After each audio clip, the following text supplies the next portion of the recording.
বন্ধুরা, তো আজকে নিউ মিনি ব্লগ নিয়ে আসি। আজকে এবার আমার ধনিয়া পাতা চাটনি, এই ধনিয়া পাতা কাটে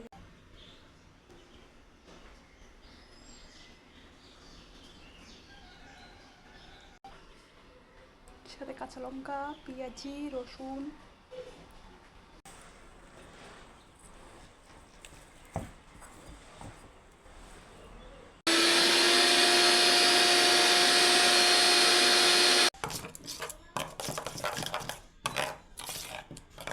এটা এখন আমরা খাবো বগিরির ভর্তা দিয়ে। এখন চাটনি করলাম, খাবো বগরির ভর্তা দিয়ে, বাইরে এনে খাবো। এখন